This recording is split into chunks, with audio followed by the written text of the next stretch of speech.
평생을 바쳐 마련한 내 집이, 은퇴 후 나를 지켜줄 유일한 자산이라 믿었던 그 집이 어느 날 갑자기 내 목을 조여오는 족쇄가 된다면 어떠시겠습니까? 불과 몇 년 전 경기도 과천에 사시던 60대 초반 김 선생님 부부의 이야기입니다. 교직에서 정년 퇴직하며 받은 퇴직금과 평생 모은 돈을 전부 끌어모아 22억 원짜리 아파트를 장만하셨죠. 하지만 부동산 가격이 폭락하면서 1년 만에 집값은 15억으로 곤두박질 쳤습니다. 매달 나가는 수백만 원의 대출 이자는 그대로인데 7억이라는 돈이 허공으로 사라진 겁니다. 편안한 노후는커녕 밤잠 설치며 공공근로를 알아봐야 했다는 이 사연. 혹시 남의 이야기로만 들리시나요? 오늘 영상을 놓치신다면 평생의 노력이 한순간에 물거품이 될 수 있는 끔찍한 비극의 주인공이 바로 선생님이 될 수도 있습니다.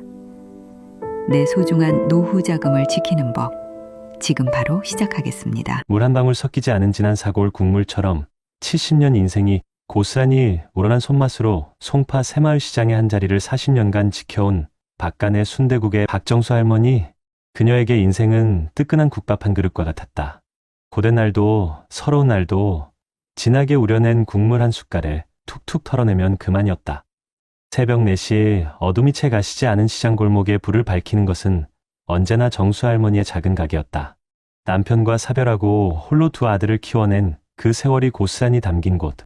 이제는 장성하여 대기업 차장, 번듯한 공무원이 된 아들들은 그녀의 가장 큰 자부심이었다. 어머니, 이제 그만하시고 저희랑 같이 편하게 사세요. 이 고생을 언제까지 하시려고요? 큰아들 민준이 넥타이를 매만지며 가게에 들를 때마다 하는 소리였다.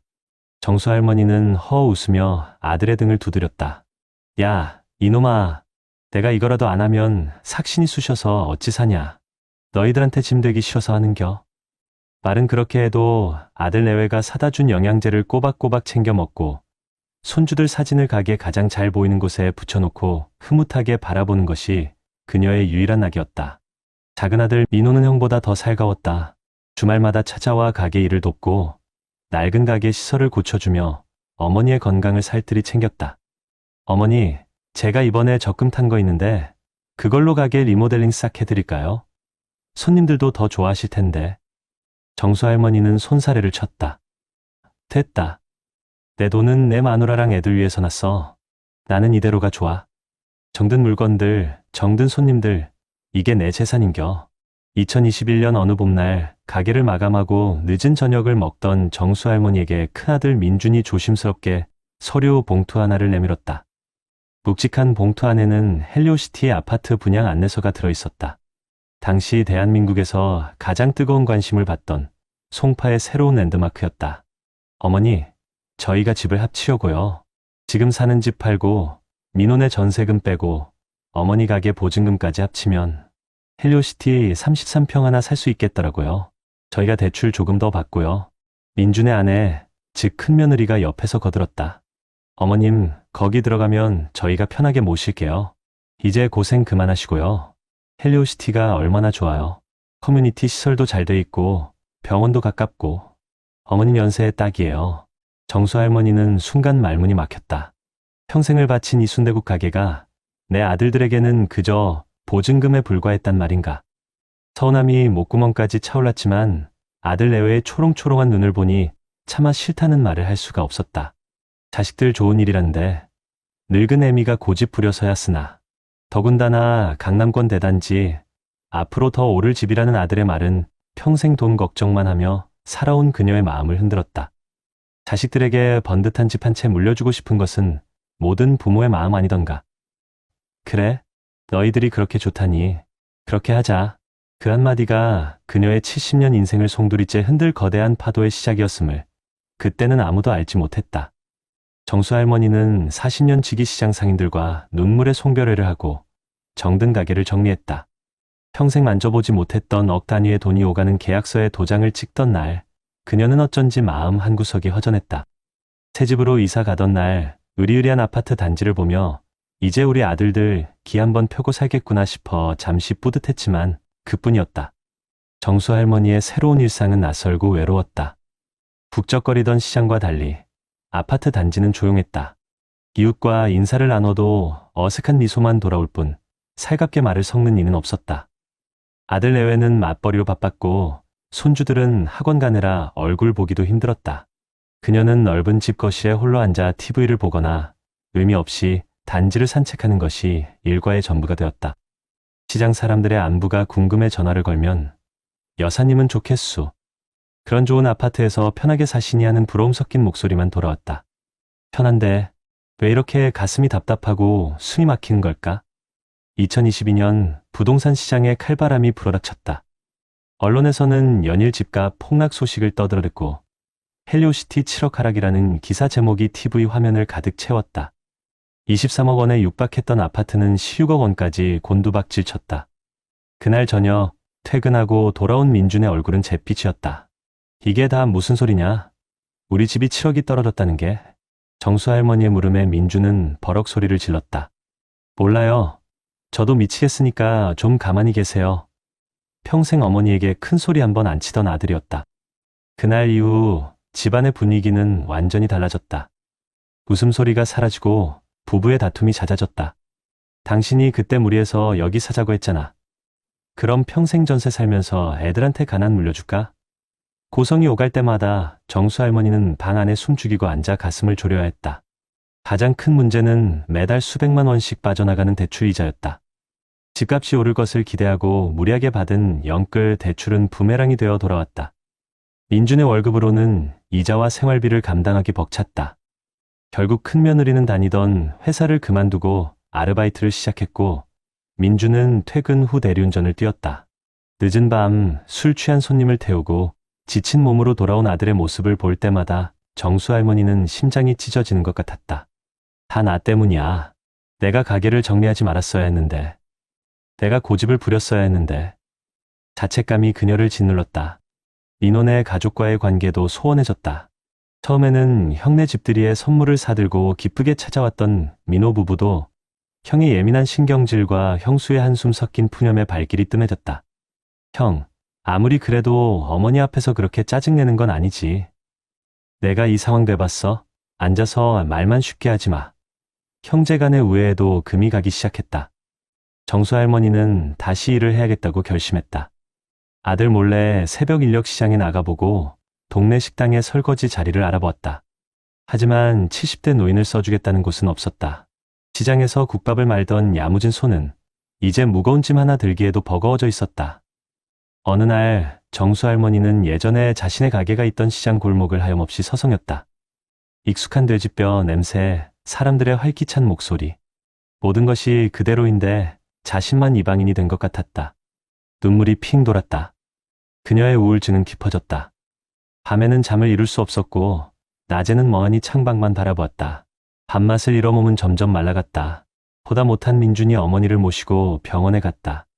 노인성 우울증이라는 진단이 나왔다. 의사는 약물 치료와 함께 환자가 즐거움을 느낄 수 있는 활동을 하는 것이 중요하다고 조언했다.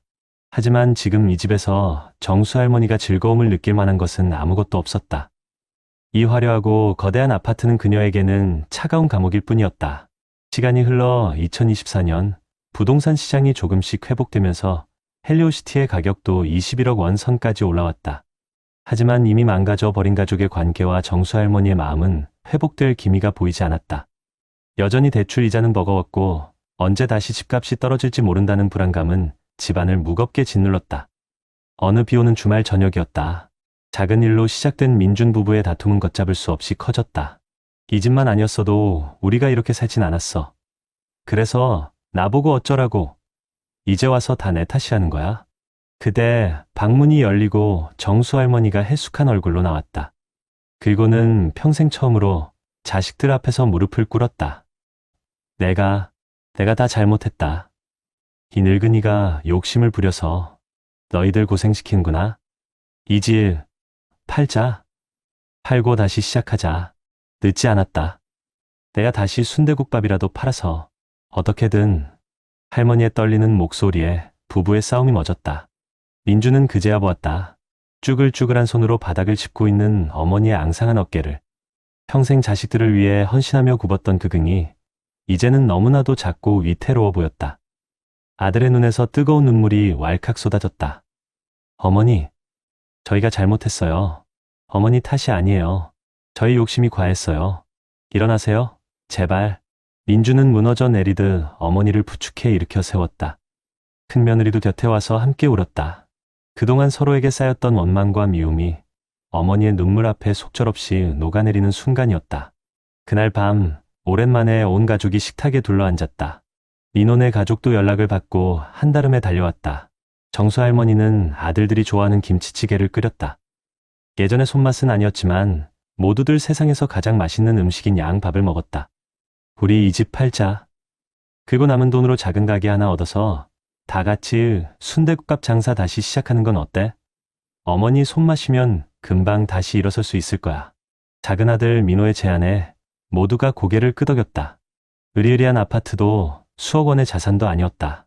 그들에게 정말 필요했던 것은 뜨끈한 국밥 한 그릇을 마주하고 앉아 서로의 온기를 나눌 수 있는 가족이라는 울타리였다. 그날 이후 정수 할머니의 가족은 헬리오시티 아파트를 처분했다. 다행히 집값은 많이 회복되어 대출금을 갚고도 약간의 돈이 남았다. 그들은 예전 시장 근처의 작은 상가주택을 얻었다. 1층에는 어머니와 아들이라는 새로운 간판을 단 순대국 가게를 열었고 2층에 온 가족이 함께 살보금자리를 꾸렸다. 다시 앞치마를 두른 정수 할머니의 얼굴에 웃음꽃이 피었다. 두 아들이 서툰 솜씨로 깍두기를 버무리고 며느리들이 손님을 맞는 모습을 보는 것이 그녀에게는 가장 큰 행복이었다. 가게는 금세 입소문이 나 예전처럼 손님들로 북적였다. 비록 화려한 강남의 아파트는 아니었지만 매일 새벽 함께 가게 문을 열고 늦은 밤 서로의 어깨를 주무르며 하루를 마감하는 지금이 그들은 비교할 수 없이 행복했다. 어느 맑은 가을날 가게 앞 평상에 앉아 팔을 다듬던 정수 할머니에게 민준이 다가와 물었다. 어머니, 그때 저희 원망스럽지 않으셨어요? 정수 할머니는 아들의 손을 가만히 잡았다. 주름지고 거칠었지만 세상에서 가장 따뜻한 손이었다.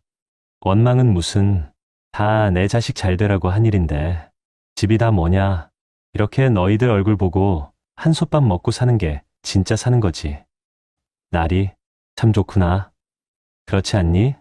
파란 가을 하늘 아래 모락모락 피어오르는 국밥 연기처럼 가족의 사랑이 따스하게 퍼져나가고 있었다. 평생을 바쳐 마련한 집이 감옥이 될 수도 있다는 뼈아픈 교훈을 얻었지만 그들은 그 안에서 가장 소중한 것, 바로 가족의 의미를 되찾았다. 그것이야말로 돈으로도 그 어떤 좋은 집으로도 살 수 없는 인생 최고의 자산이었다. 여러분 어떠시나요? 위의 사례는 정말 비참하고 서글픈 인생 아닌가요? 하지만 지금부터 소개해드리는 사례는 정반대의 선택으로 행복한 노후를 보내고 있는 분을 소개해드리겠습니다. 서울 도봉구의 오래된 아파트 단지, 아침 7시면 어김없이 배드민턴 채를 든 김철민 씨의 활기찬 모습이 보인다. 40년간 구청 공무원으로 성실하게 살아온 그는 3년 전 명예롭게 퇴직했다. 그의 노후는 화려하진 않지만 텃밭에서 직접 피운 상추처럼 싱싱하고 아내와 함께 마시는 믹스커피처럼 달콤하다. 매달 280만 원씩 어김없이 들어오는 공무원 연금은 부부의 든든한 울타리가 되어주었고 그는 이것이 평생 국가와 시민을 위해 헌신한 자신에게 주어진 가장 큰 훈장이라고 여겼다. 아내와 함께 복지관에서 서예를 배우고 주말이면 등산 동호회 사람들과 북한산에 오르는 것이 그의 소박하지만 확실한 행복이었다. 그의 인생은 급하게 끓여낸 찌개가 아니라 오랜 시간 은근한 불에 달여낸 보약과도 같았다. 하지만 그 평온하던 노후에도 거센 파도가 덮치어 한순간이 있었다. 때는 부동산 광풍이 대한민국을 휩쓸던 2021년 가을이었다. 당시 중견기업에서 대리로 일하던 외아들 상우가 잔뜩 상기된 얼굴로 부모님을 찾아왔다. 그의 손에는 남양주 왕숙신도시 인근 상가주택 조감도가 들려 있었다. 아버지, 어머니, 제 동기가 이걸로 돈벼락을 맞았어요. 지금 이 상가주택을 잡으면 2년 안에 최소 2배는 뛴대요. 제 퇴직금이랑 저희 부부 모은 돈으로는 턱없이 부족해요. 아버지 퇴직하실 때 받으신 명예퇴직금이랑 이 아파트 담보로 대출 조금만 받으면. 아들의 눈은 욕망과 희망으로 이글거렸다. 아내 역시 하나뿐인 아들이 기죽어 사는 것이 안쓰러웠던지 여보, 우리 아들 기 한번 펴게 해줍시다. 다들 부동산으로 돈 버는데 우리만 이렇게 가만히 있을 수는 없잖아요. 라며 조심스럽게 남편의 옆구리를 찔렀다. 철민 씨는 아들의 흥분된 목소리와 아내의 간절한 눈빛 속에서 과거 수많은 민원인들의 얼굴에 어렸던 조급함과 불안함을 읽었다. 평생을 원칙과 씨름하며 살아온 그의 감이 위험 신호를 보내고 있었다. 갈등은 그날 밤부터 시작됐다. 아버지는 평생 그렇게 돌다리만 두드리시니 큰 돈을 못 버신 거예요. 지금 세상이 어떻게 돌아가는지 모르세요? 이건 기회라고요. 아들은 답답함을 토해내며 소리쳤다. 상우야, 세상에 공짜 점심은 없다. 쉽게 번 돈은 쉽게 나가는 법이야. 철민 씨의 차분한 대답은 아들의 분노에 기름을 부을 뿐이었다. 그 나가 빠진 소리 좀 그만하세요. 아버지 세대랑 지금은 다르다고요? 평생 자식한테 손 벌리지 않게 해주겠다시더니 정작 자식이 잘 될 기회는 막으시는 게 말이 돼요? 아들의 비수 같은 말에 철민 씨의 가슴 한쪽이 아릿하게 저려왔다. 며칠 동안 집안에는 냉기가 흘렀다. 아들은 연락을 피했고 아내는 깊은 한숨만 내쉬었다. 철민 씨는 밤잠을 설쳤다. 자식 이기는 부모 없다는데 이 고집을 꺾고 아들의 뜻을 따라야 하는 걸까? 하지만 창밖에 보이는 30년간 가족의 비바람을 막아준 낡은 아파트를 보며 그는 마음을 다잡았다. 저 집은 단순한 재산이 아니라 가족의 역사가 담긴 성곽이었다. 결코 투기의 담보물로 내어둘 수 없었다. 주말 철민 씨는 아들 부부를 집으로 불렀다. 무겁게 입을 뗀 것은 철민 씨였다. 상우야, 내 마음 안다. 아비로서 내가 더 잘 살기를 바라는 마음은 나도 똑같다. 하지만 나는 도박을 할 수가 없다. 그는 낡은 앨범을 꺼내왔다. 이 사진 좀 봐라. 내가 첫 돌 때 우리가 이 아파트로 이사 오던 날 찍은 사진이다. 그때 내 엄마랑 나는 세상을 다 가진 것 같았다. 이 집은 돈의 액수로만 평가할 수 없는 우리 가족의 모든 것이 담긴 곳이다. 그리고 내 연금은 단순히 매달 들어오는 돈이 아니야. 내가 너희에게 짐이 되지 않겠다는 마지막 자존심이고 내 엄마와 나의 노후를 지켜줄 최후의 보루다. 철민 씨는 아들의 눈을 똑바로 바라보며 말했다. 내가 너에게 물려줄 가장 큰 유산은 번쩍이는 건물이 아니라 빚 걱정 없이 언제든 찾아와 편히 쉴 수 있는 부모의 집, 그리고 돈 문제로 짐이 되지 않는 부모의 노후다. 내가 정말 집이 필요하다면 투자가 아니라 너희 가족이 살 집을 구하거라. 그때는 내가 모아둔 돈을 기꺼이 보태주마. 하지만 투기는 안 된다. 절대 안 돼. 아버지의 단호하지만 진심 어린 말에 아들은 아무 대답도 하지 못하고 고개를 떨궜다. 그날 이후 한동안 부자 사이는 서먹했다. 시간은 흘러 2025년이 되었다. 철민 씨의 우직한 선택이 얼마나 현명했는지는 오래지 않아 증명되었다. 대한민국 경제의 금리 인상이라는 칼바람이 불어닥쳤고 영혼까지 끌어모아 투자에 나섰던 사람들의 비명이 곳곳에서 터져나왔다. 상우가 그토록 사고 싶어 했던 남양주의 상가주택은 건축비 인상과 고금리라는 직격탄을 맞고 공사가 중단된 채 흉물로 방치되었다는 소식이 들려왔다. 만약 그때 아버지의 퇴직금과 집을 담보로 무리한 대출을 받았다면 지금쯤 가족 모두가 길바닥에 앉았을지도 모를 일이었다. 지난 어버이날 상우는 아내와 아이의 손을 잡고 철민 씨를 찾아왔다. 그리고는 깊이 고개를 숙였다. 아버지, 죄송합니다. 그때 아버지 말씀을 듣지 않았더라면 정말 큰일 날 뻔했습니다. 철없는 아들을 지켜주셔서 감사합니다. 아들의 진심 어린 사과에 철민 씨는 아무 말 없이 아들의 어깨를 두드려 주었다. 그 순간 부자는 서로의 눈에 맺힌 눈물을 보았다. 그것은 원망이나 후회가 아닌 감사와 이해의 눈물이었다. 혹시 당신의 자녀가 달콤한 투자 제안을 해온다면 평생을 바쳐 이룬 당신의 노후를 걸고 그 제안에 응할 수 있겠는가? 김철민 씨의 선택은 우리 모두에게 깊은 울림을 준다. 오늘도 김철민 씨는 도봉구 구민회관 서예교실에서 붓글씨를 쓰며 마음을 닦는다. 그의 옆자리에는 아내 현숙 씨가, 그리고 얼마 전부터는 아들 상우도 함께한다. 아들은 아버지의 권유로 복잡한 재테크 책 대신 묵향그윽한 서예를 배우며 마음 다스리는 법을 익히고 있다. 철민 씨가 화선지에 가화만사 성자 허완슈 전이라는 글자를 써 내려간다. 힘있지만 부드러운 그의 필체처럼 그의 가족은 큰 위기를 넘기고 더욱 단단해졌다. 주말이면 온 가족이 거실에 모여 앉아 도란도란 이야기를 나눈다. 며느리는 과일을 깎아오고 손녀는 할아버지 무릎에 앉아 재롱을 부린다. 창밖으로는 수십억을 호가하는 신축 아파트들이 보이지만 철민 씨는 자신의 낡은 아파트 거실에서 나누는 이 웃음소리야말로 세상 그 어떤 재산과도 바꿀 수 없는 진짜 로또임을 안다. 그는 돈이 아닌 사람을 지켰고 투기가 아닌 가족의 미래를 선택했다. 한가을 하늘 아래 아파트 베란다 텃밭에 심어놓은 고추가 탐스럽게 익어가고 있었다. 평생을 성실하게 살아온 한 남자가 자신의 원칙으로 가족을 지켜내고 소박하지만 가장 완벽한 행복을 가꾸어가는 풍경이었다. 앞선 사례들을 잘 보셨나요? 이런 문제들과 관련해서 전문가들과 통계 자료를 소개해드리겠습니다. 사실 박정수 할머니나 김철민 선생님의 이야기가 단순히 만들어낸 이야기처럼 들리실 수도 있겠지만 이건 우리 주변에서 너무나도 흔하게 벌어지고 있는 현실입니다. 특히 앞서 말씀드린 송파 헬리오시티 아파트의 경우 실제 가격 변동 자료를 보면 그야말로 억소리가 절로 나옵니다. 부동산 광풍이 불던 2021년 33평 아파트가 최고 23억 원을 훌쩍 넘겼습니다. 평생 돈을 모아도 만져보기 힘든 거액이죠. 하지만 불과 1년 뒤인 2022년 부동산 시장이 얼어붙자 이 아파트 가격은 16억 원대까지 무섭게 곤두박질 쳤습니다. 생각해보세요. 1년 만에 내 전 재산 7억 원이 공중으로 사라진 겁니다. 월급처럼 따박따박 돈이 들어오는 젊은 시절에도 감당하기 힘든 손실인데 은퇴 후 수입이 끊긴 노년에는 그야말로 사형선고나 다름없습니다. 실제로 비슷한 시기에 대기업에서 퇴직하신 60대 부부가 평생 모은 돈과 퇴직금을 영혼까지 끌어모아 23억 원 최고가의 이 아파트를 매수했다가 1년 만에 7억 원의 손실을 본 사연이 언론에 소개되기도 했습니다. 매달 수백만 원씩 나가는 대출이자는 그대로인데 자산 가치가 폭락하자 남편분은 편안한 노후 대신 공공근로를 알아봐야 했고 아내분은 극심한 스트레스로 우울증 증세까지 보이셨다고 합니다. 그분들이 인터뷰에서 이런 말씀을 하셨습니다. 평생 모은 돈으로 산 집이 우리를 지켜주는 성이 아니라 우리를 가두는 감옥이 되어버렸다고요. 이 한마디가 우리나라 노년층이 처한 현실을 너무나도 아프게 보여주고 있습니다. 전문가들은 우리나라 베이비부머 세대의 총자산 중 부동산이 차지하는 비중이 무려 75%가 넘는다고 지적합니다. 모든 자산이 아파트 한 채에 묶여 있으니 집값이 오를 땐 부자가 된 것 같지만 이렇게 하락기에는 속수무책으로 가난해지는 겁니다. 바로 이런 현상을 하우스 푸어라고 부르죠.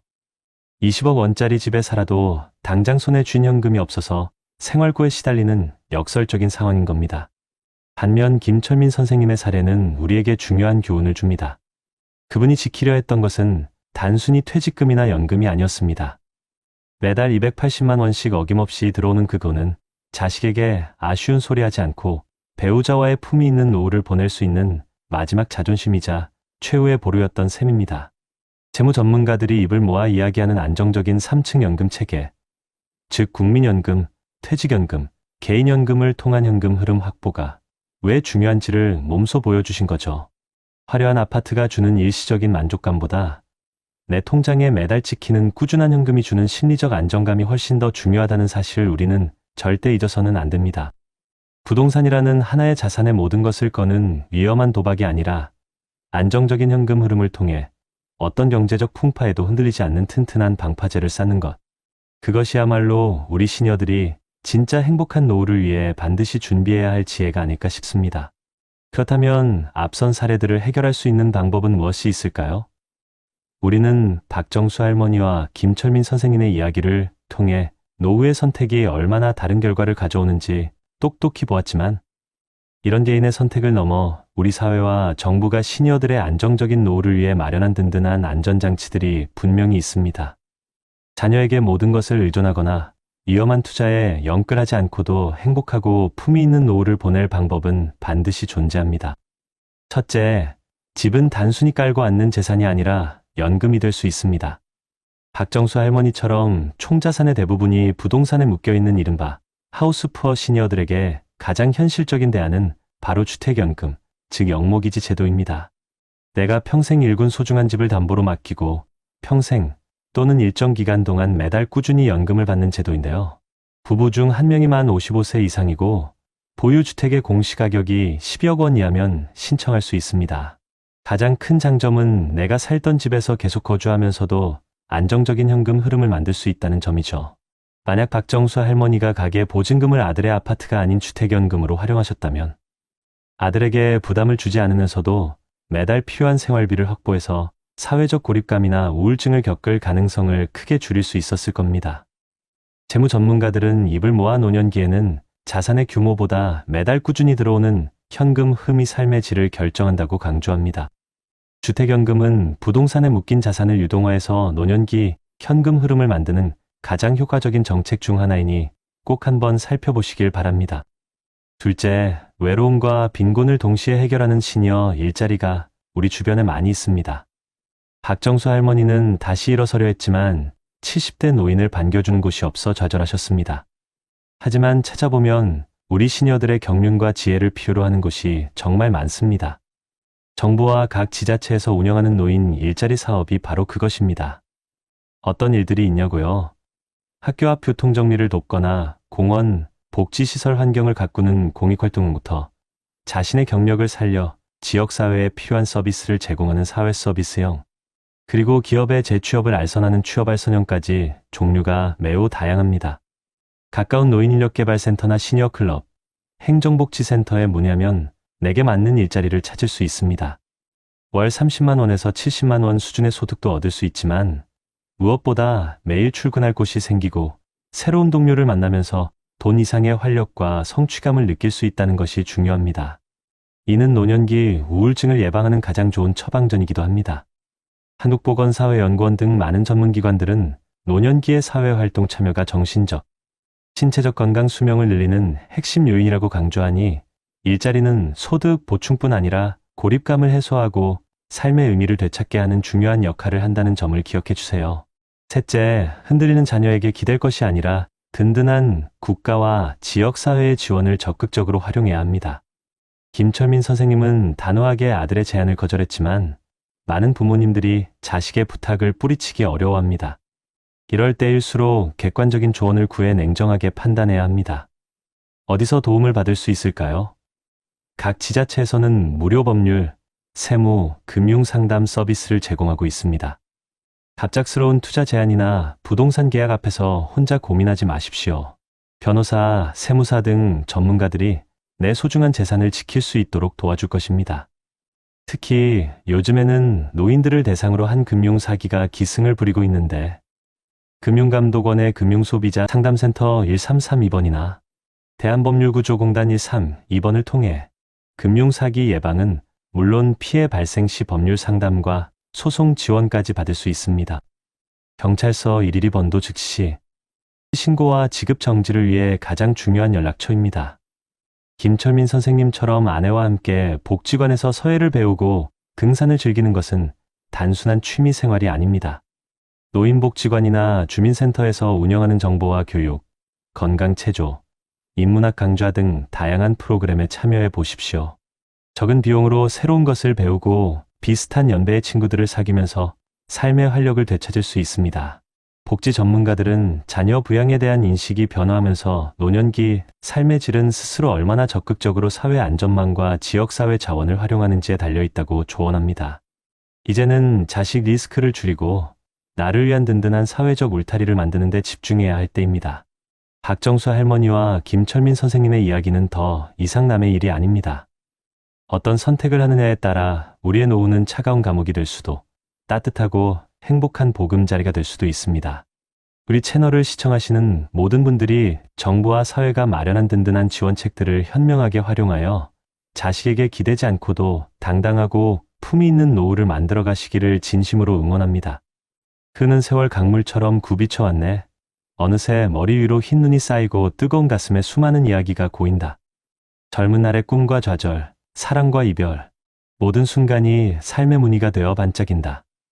허나 저 문은 노을빛이 누군가에겐 쓸쓸하고 또 다른 이에게는 따뜻한 안식처가 되니 우리의 노년은 과연 어떤 빛깔로 물들까? 사랑하는 시청자 여러분, 방금 읊조린 시처럼 우리는 삶의 강물을 건너며 수많은 선택의 갈림길에 서게 됩니다. 그리고 그 선택들이 황혼길을 어떤 빛깔로 물들일지 결정하죠. 오늘 우리는 박정수 할머니와 김철민 선생님 두 분의 너무나도 다른 노후 이야기를 통해 그 깊은 의미를 되새겨보았습니다. 아들의 어깨에 지워진 무거운 삶의 짐을 견디며 홀로 쓸쓸히 낡은 방에서 눈물을 훔치던 박정수 할머니의 이야기는 우리 모두의 가슴을 저미게 했습니다. 자식을 위해 모든 것을 내어주고 결국 자신마저 잃어가는 듯한 그 고독과 절망감. 사회 냉대 속에서 다시 일어서려 했지만 닫힌 문 앞에서 좌절할 수밖에 없었던 할머니의 모습은 어쩌면 우리 시대 많은 부모님들의 숨겨진 아픔일지도 모릅니다. 지난 세대의 숭고한 희생이 이제는 깊은 후회와 외로움으로 남는 현실 앞에서 우리는 과연 무엇을 해야 할까요? 반면 단호하게 자녀의 무리한 요구를 거절하고 스스로의 삶을 가꾸며 활기찬 노년을 보내는 김철민 선생님의 모습은 우리에게 잔잔하지만 큰 울림을 주었습니다. 아내와 함께 서예를 배우고 산을 오르며 지역사회 활동에 적극적으로 참여하는 그의 얼굴에는 행복과 평화, 그리고 삶의 주체적인 아름다움이 가득했습니다. 노년은 또 다른 시작이라는 말처럼 자신을 위한 시간과 노력을 아끼지 않으며 새로운 배움과 나눔 속에서 진정한 자아를 발견해 나가는 듯 했습니다. 자녀에게 의존하는 대신 스스로 설 수 있는 힘을 기르고 사회와 더불어 살아가는 지혜를 보여준 것이죠. 사랑하는 시청자 여러분, 박정수 할머니의 눈물과 김철민 선생님의 미소는 결코 남의 이야기가 아닙니다. 이 두 분의 삶은 우리가 어떤 마음가짐과 지혜로 노년기를 맞이하느냐에 따라 얼마나 다른 미래가 펼쳐질 수 있는지를 생생하게 보여줍니다. 누군가는 차디찬 외로움 속에서 숨죽여 울고 또 누군가는 따스한 햇살 아래 활짝 웃음 짓는 것처럼 말입니다. 하지만 부디 기억해 주십시오. 이 사회는 그리고 국가는 우리 시녀들의 존엄하고 행복한 노후를 위해 든든한 울타리를 마련해 두었습니다. 단지 우리가 그 울타리의 존재를 모르고 외면했던 것뿐입니다. 우리가 오늘 함께 나누었던 주택연금, 시녀 일자리, 그리고 지역사회의 다양한 지원 프로그램들은 결코 멀리 있는 이야기가 아닙니다. 박정수 할머니의 눈물 속에서 자신을 발견하고 가슴 아파하셨다면 이제는 김철민 선생님처럼 용기 내어 세상 밖으로 한 걸음 내딛어 주시길 바랍니다. 자녀에게 기대는 대신 나 자신을 사랑하고 나의 행복을 위해 사회의 도움을 당당하게 요구할 수 있는 용기가 필요합니다. 내가 살아온 세월의 지혜를 존중하고 나만의 빛나는 노년을 만들겠다는 의지만 있다면 그 어떤 어려움도 헤쳐나갈 수 있습니다. 여러분의 노년은 그 누구보다 빛나고 아름다운 인생 이막이 될 자격이 충분합니다. 외로움과 고립 대신 따뜻한 정과 활기 넘치는 나날이 여러분을 기다립니다. 부디 오늘 저희가 전해드린 작은 정보들이 여러분의 남은 생을 환하게 밝히는 등대가 되기를 진심으로 바랍니다. 모든 날들이 평화롭고 행복하며 당신답게 빛나기를 간절히 응원합니다. 감사합니다. 혹시 남들 다 하는 노후 준비, 나만 뒤처지고 있는 건 아닌가 불안하지 않으신가요?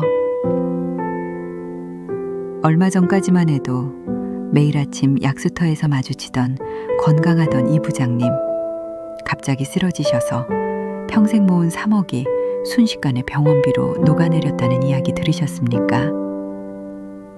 그런데 이게 과연 남의 일일까요? 이미 대한민국 전체 가구의 57%는 순자산이 3억 원도 채 되지 않는다는 충격적인 사실 알고 계셨나요? 과연 나는, 그리고 지금 한창 고생하는 우리 자녀들은 이 냉정한 자산 지도에서 도대체 몇 번째 칸에 서 있는 걸까요? 오늘 그 누구도 알려주지 않았던 냉혹한 현실과 그 해답을 담은 인생 답안지를 공개합니다. 새벽 4시 아직 어둠이 가시지 않은 남광시장 모퉁이에 희미한 불이 켜졌다. 박만덕 사장의 40년 단골 자리, 만덕상회의 하루가 시작되는 순간이었다. 그는 익숙하게 좌판의 싱싱한 대추와 물을 진열하며 허리를 두드렸다. 68, 이마에 펜주름만큼이나 억척스럽게 살아온 세월이었다. 아이고, 박 사장, 오늘도 천하장사네. 절친한 친구이자 시장경비원으로 퇴직한 최기남이 뜨거운 커피 한 잔을 건네며 다가왔다. 김이 모락모락 피어오르는 종이컵을 받아 든 만덕의 얼굴에 자부심이 스쳤다. 그럼 내 나이에 아직 이만큼 짱짱한 사람 있으면 아와보라 그래. 이래봬도 저축은행에 꼬박꼬박 모은 내 순자산이 3억이 넘어. 3억. 만덕은 숫자 3을 만들며 손가락에 힘을 주었다. 시장 상인들 사이에서 그의 3억은 일종의 훈장이었다. 자식들 다 키우고 빚 하나 없이 쌓아 올린 성씨의 증표. 대한민국 가구의 57%가 넘지 못했다는 그 냉혹한 자산의 강을 그는 뗏목 하나로 건넌 셈이었다. 대단하지, 암. 우리 중에 자네가 제일 부자야. 근데 자네 요새 기침이 좀 잦은 것 같네. 병원은 가봤어? 귀남의 걱정 어린 말에 만덕은 손사래를 쳤다. 에이, 사내 자식이 그까짓 기침 좀 한다고 유난 떨기는. 평생 흙먼지 마시고 살았는데 이 정도는 훈장이지. 그나저나 우리 아들 민준이 알지? 그놈이 요새 아주 큰일을 벌이려고 준비 중이야. 아들 이야기가 나오자 만덕의 목소리가 한 톤 높아졌다. 눈에는 자랑스러움이 가득했다. 번듯한 대학을 나와 대기업에 다니는 아들은 그의 마지막 자존심이었다. 그래? 민준이야 워낙 똑똑하니까. 무슨 일인데? 무슨 스마트팜인가 뭔가 한다는데. 나는 잘 몰라. 아무튼 나라에서 지원도 해주고 한번 터지면 돈방석에 앉는 거라고 하더군. 이제 내 아들도 사장님 소리 듣게 생겼어. 만덕은 마치 자신이 사장이 된 것처럼 어깨를 쓰겼다. 그 모습에 귀남은 그저 희미하게 웃으며 커피를 마실 뿐 더는 묻지 않았다. 만덕의 마른 기침 소리가 새벽 시장의 소음 속으로 희미하게 흩어졌다. 그것이 다가올 폭풍의 아주 작은 전조임을 그때는 아무도 알지 못했다. 며칠 뒤 말끔하게 양복을 차려입은 아들 민준이 시장을 찾았다. 만덕은 좌판 최고의 과일들을 깎아 내밀며 아들 자랑에 여념이 없었다. 민준은 주변 상인들의 인사를 받으며 어색하게 웃다가 이내 아버지의 손을 끌고 한적한 골목으로 향했다. 아버지, 드릴 말씀이 있어요? 오냐? 무슨 일이냐? 얼굴이 왜 이렇게 심각해? 민준은 한참을 뜸들이다 어렵게 입을 열었다. 제가 추진하는 스마트팜 사업 초기 자본이 조금 더 필요하게 됐어요. 정부 지원금만으로는 부족해서요. 그래? 얼마나 더 필요한데? 만덕은 대수롭지 않게 물었다. 아들을 위해서라면 얼마든지 도울 준비가 되어 있었다. 민준은 아버지의 눈을 피하며 말했다.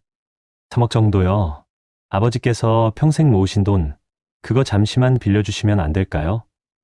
3년 안에 2배, 아니 3배로 불려서 돌려드리겠습니다. 제 인생을 건 사업이에요. 순간 만덕의 세상이 멈췄다. 3억. 새벽잠을 설치고 한여름 땡볕과 한겨울 칼바람을 맞으며 달아빠진 고무장갑을 몇 번이나 닦아 끼며 모은 돈이었다.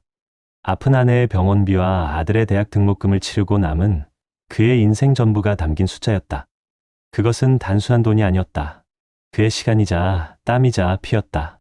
그게 내 사업에 전부 들어간다고? 네, 아버지, 절 믿으셔야 해요. 이건 그냥 장사가 아니에요. 대한민국 농업의 미래를 바꾸는 혁신입니다. 아버지가 평생 시장 바닥에서 고생하신 거 제가 다 보상해 드릴게요. 이젠 제발 좀 쉬세요. 아들의 눈은 간절함으로 빛나고 있었다. 평생 고생한 아버지를 쉬게 해드리고 싶다는 그 말에 만덕에 얼어붙었던 마음이 속절없이 녹아내렸다. 하지만 한편에서는 싸늘한 불안감이 고개를 들었다. 귀남의 걱정 어린 얼굴이 떠올랐다. 내 노후는 어쩌고 마음속에서 누군가 소리치고 있었다. 그날 밤 만덕은 잠을 이루지 못했다. 통장을 꺼내 닳고 다른 표지를 몇 번이나 쓸어보았다. 아들의 성공과 자신의 노후 사이에서 그는 밤새도록 위태로운 줄타기를 했다. 다음 날 시장에서 만난 귀남에게 자초지종을 털어놓았다. 귀남은 담배를 깊게 빨아들인 후 긴 연기와 함께 한숨을 내쉬었다. 만덕아, 그 돈이 어떤 돈이냐? 내 뼈를 갈아 만든 돈 아니냐? 자식 이기는 부모 없다지만 이건 아니야. 노인들한테 3억은 버는 돈이 아니라 지키는 돈이야. 자식 사업 미천이 아니라 내 마지막 목숨 줄이라고. 나도 알아. 아는데 민준이 그놈 눈빛을 보니까 차마 안 된다는 말이 안 나오더라. 평생 고생만 한 애비가 돼서 마지막 기회마저 꺾어버리는 것 같아서. 만덕의 목소리가 심하게 떨렸다. 귀남은 친구의 어깨를 툭 치며 말했다. 결정은 내가 하는 거지만 딱 하나만 기억해라. 부모 노후가 든든해야 자식도 마음 놓고 자기 인생 사는 거야. 부모가 쓰러지면 그 짐은 고스란히 자식한테 가는 법이다. 귀남의 말은 비수처럼 만덕의 가슴에 박혔다. 며칠 고민하던 그는 결국 아들에게 전화를 걸었다. 민준아, 안 되겠다. 이 돈은 못 주겠다. 이건 내 애미랑 약속한 내 마지막 보루다. 수화기 너머로 차가운 침묵이 흘렀다. 잠시 후 아들의 원망 섞인 목소리가 날아왔다. 아버지, 정말 실망입니다. 평생 그렇게 시장 바닥만 보고 사시니까 세상이 어떻게 변하는지 모르시는군요. 그 돈 쥐고 계시면 뭐가 달라져요? 전 아버지처럼 살고 싶지 않아요. 뚝! 전화가 끊겼다. 만덕은 한동안 멍하니 수화기를 들고 서 있었다. 가슴 한구석이 무너져 내리는 것 같았다. 아버지처럼 살고 싶지 않다. 그 한마디가 그의 40년 세월을 통째로 부정하는 듯 했다. 자존심이 상했고 서러웠다. 그날 이후 그는 며칠을 알아누웠다. 기침은 밤낮을 가리지 않고 그를 괴롭혔다. 결국 만덕은 아들에게 굴복했다. 그래, 내가 틀렸을 수도 있다. 자식의 미래를 막는 아비가 되어서는 안 된다. 그는 떨리는 손으로 아들에게 문자를 보냈다. 내일 은행에서 보자. 다음 날 만덕은 평생 입던 작업복 대신 낡은 양복을 꺼내 입었다. 은행으로 향하는 그의 발걸음은 천근만근 무거웠다. 창구 앞에 앉아 통장과 도장을 꺼내는 손이 사시나무처럼 떨렸다. 이게 정말 맞는 걸까? 마지막 순간까지 갈등이 그를 붙잡았지만 아들의 실망한 얼굴이 떠올라 눈을 질끈 감았다. 아드님 계좌로 3억 원 전부 이체하시는 거 맞으시죠? 은행원의 확인 질문에 그가 힘겹게 고개를 끄덕이려던 바로 그 순간이었다. 갑자기 가슴 깊은 곳에서 무언가 왈칵 치밀어 올랐다. 그는 미친 듯이 기침을 쏟아내기 시작했다. 숨을 쉴 수가 없었다. 눈앞이 캄캄해지며 그는 의자에서 그대로 바닥으로 곤두박질 쳤다. 정신을 차렸을 때 그는 병원 침대에 누워 있었다. 코에는 산소줄이 연결되어 있었고 옆에는 하얗게 질린 얼굴의 아들 민준이 그를 내려다보고 있었다. 아버지, 의사가 들어와 충격적인 사실을 전했다. 폐암 3기, 이미 손쓰기에는 늦었을지도 모른다고 했다. 수술과 항암 치료를 병행해야 하는데 비용이 만만치 않을 것이라는 말도 덧붙였다. 민주는 그 자리에 주저앉아 오열했다. 아버지가 기침을 할 때마다 잔소리만 여겼던 지난 날들이 후회로 밀려왔다. 자신의 욕심 때문에 아버지의 마지막 보루마저 빼앗으려 했던 자신이 짐승처럼 느껴졌다. 만덕은 희미한 정신 속에서 아들을 바라보았다. 그는 말없이 손을 뻗어 아들의 손을 잡았다. 그리고 쉰 목소리로 평생 잊을 수 없는 한마디를 내뱉었다. 아들아, 이게 내가 너한테 줄 수 있는 마지막 답안지다. 그것은 원망이 아니었다. 어리석은 아들을 향한 한없는 연민이자 돈보다 소중한 것이 무엇인지 온몸으로 보여주는 아버지의 마지막 가르침이었다. 3억이라는 돈은 아들의 사업 자금이 아닌 아버지의 생명을 위한 마지막 동아줄이 되었다. 그 후 민주는 완전히 다른 사람이 되었다. 그는 사업 계획서를 찢어버리고 곧바로 건설 현장으로 달려갔다. 밤낮으로 아르바이트를 하며 아버지의 병원비를 보탰다. 매일같이 아버지의 대소변을 받아내고 몸을 닦아주며 곁을 지켰다. 만덕의 통장 잔고는 매일같이 무섭게 줄어들었다. 평생 모은 3억은 반년 만에 흔적도 없이 사라져갔다. 하지만 그의 곁에는 돈보다 더 든든한 아들이 있었다. 오늘 우리는 이 냉혹한 자산지도 위에서 몇 번째 칸에 서 있습니까? 3억, 10억이라는 숫자가 정말 우리 노후의 정답이 될 수 있을까요? 박만덕 사장님의 이야기는 우리에게 묻고 있습니다. 당신이 평생 써 내려간 인생의 마지막 장에 당신은 어떤 답을 적어 넣으시겠습니까? 방향이 맞으면 언젠가는 도착합니다. 하지만 그 방향이 돈이 아니라 사람을 향해 있을 때 우리는 비로소 길을 잃지 않을 것입니다. 다음 시간에는 시니어를 위한 자산 단계별 은퇴 전략으로 그 구체적인 방향을 함께 찾아보겠습니다. 여러분 어떠시나요? 이의 사례는 정말 비참하고 서글픈 인생 아닌가요? 하지만 지금부터 소개해드리는 사례는 정반대의 선택으로 행복한 노후를 보내고 있는 분을 소개해드리겠습니다. 일산의 한적한 아파트 단지, 아침 6시면 어김없이 현관문을 나서는 이가 있었다.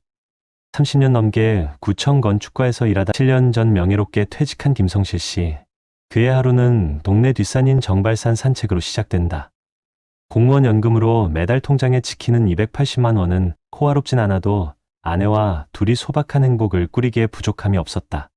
그는 내 인생은 대박은 없어도 쪽박도 없는 밋밋한 모범 답안지 같은 삶이라며 웃곤 했다. 평생을 도면과 서류 사이에서 원칙을 지키며 살아온 그에게 노후 역시 계획된 예산과 예측 가능한 범위 안에서 움직이는 안정된 성과 같았다. 그 평온한 일상에 균열이 가기 시작한 것은 하나뿐인 딸, 지혜가 찾아온 어느 주말 오후였다. 반짝이는 눈으로 프레젠테이션 자료까지 만들어 온 딸은 성수동에 공유 주방을 기반으로 한 디저트 카페를 열겠다며 야심찬 사업 계획을 늘어놓았다. MZ세대를 겨냥한 아이템, 유명 셰프와의 협업, SNS 마케팅 전략까지 아버지가 보기에도 꽤 그럴싸했다. 문제는 마지막 장에 있었다. 아빠, 그래서 초기 투자금이 딱 2억만 있으면 돼요. 다른 건 다 해결됐는데 이 아파트만 담보로 잡히면 청년 창업 대출을 받을 수 있어요. 아빠 평생 나라 일만 하시느라 제대로 쉬지도 못하셨잖아요. 제가 3년 안에 지금 연금의 2배를 매달 용돈으로 드릴게요. 제발 제 인생의 유일한 기회예요. 딸의 목소리는 절박했고 그 눈빛은 아버지가 평생 외면할 수 없었던 간절함을 담고 있었다. 아내는 옆에서 여보, 우리 딸 똑똑하나요?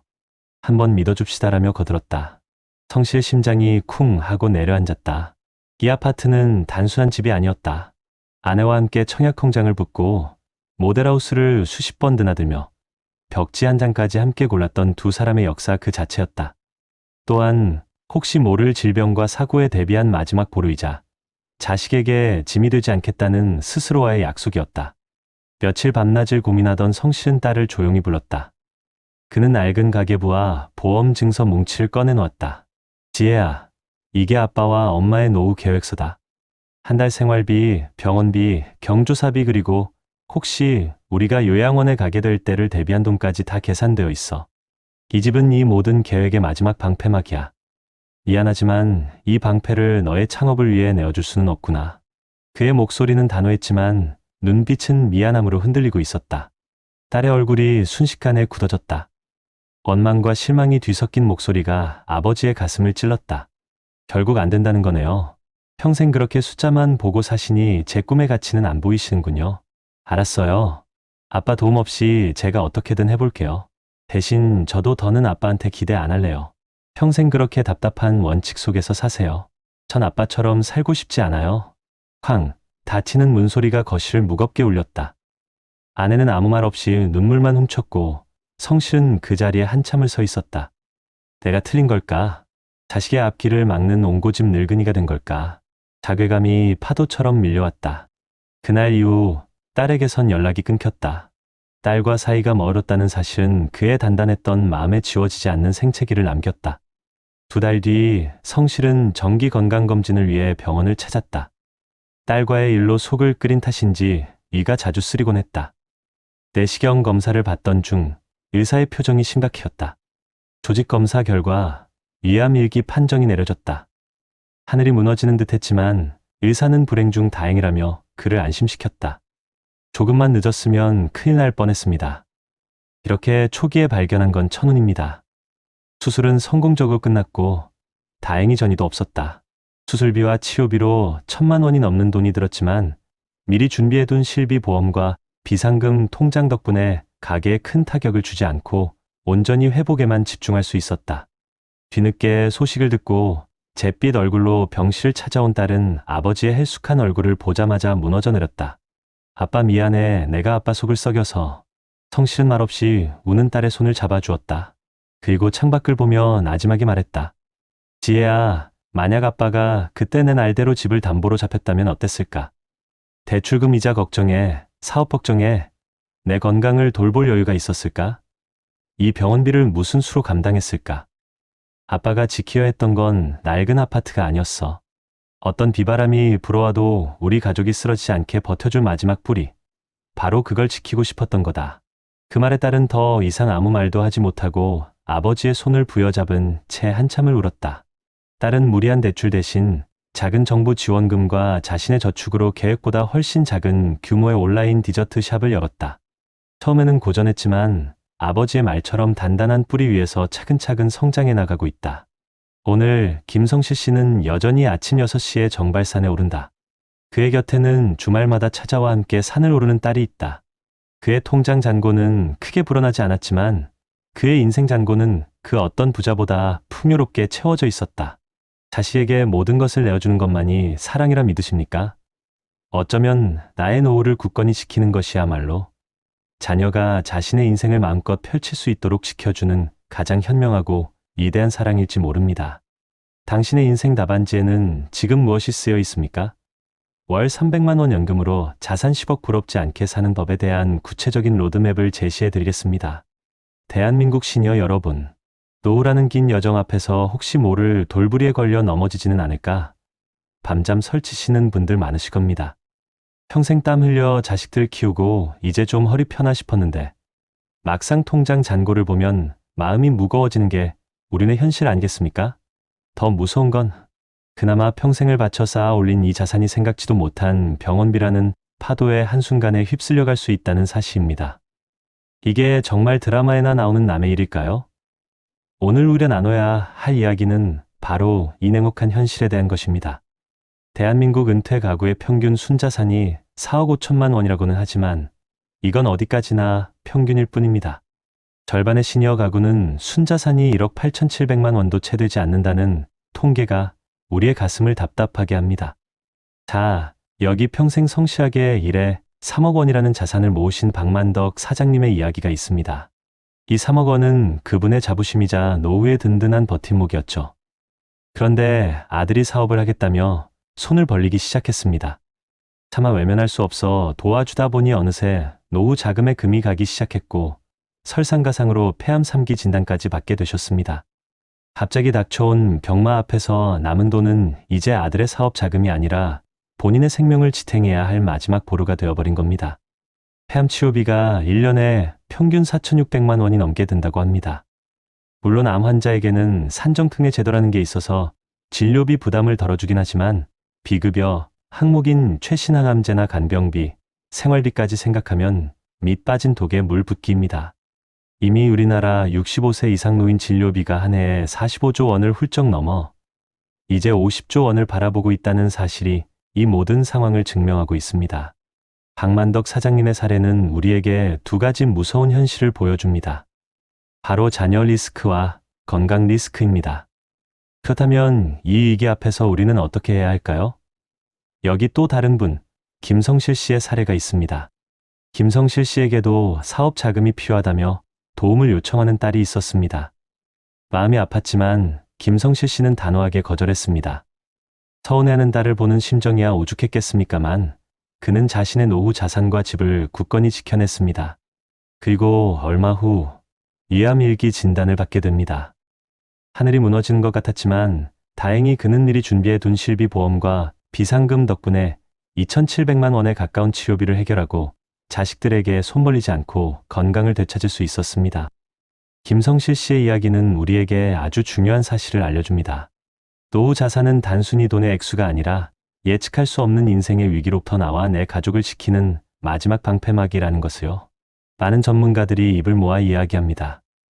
은퇴 후에는 자산의 최소 30%에서 많게는 50%까지는 언제든 바로 꺼내 쓸 수 있는 현금으로 가지고 있어야 한다고요. 주식이나 부동산에 모든 돈이 묶여 있으면 박만덕 사장님처럼 급한 상황에 대처할 수가 없습니다. 그리고 또 하나, 바로 자녀 리스크를 관리해야 한다는 겁니다. 한 전문가는 부모의 경제적 독립이야말로 자녀에게 줄 수 있는 최고의 선물이라고 말했습니다. 자식이 눈에 밟혀 모든 걸 내어주는 것이 진정한 사랑이라고 생각하기 쉽지만 그 결과가 부모와 자식 모두의 불행으로 이어질 수 있음을 우리는 똑똑히 봐야 합니다. 물론 자녀를 도와줘야 할 때도 있겠죠. 그럴 때에는 반드시 언제까지 얼마를 어떤 용도로 지원할 것인지 명확히 하고 그 돈을 자녀에게 줌으로써 내가 포기해야 하는 기회비용은 없는지 냉정하게 따져봐야 합니다.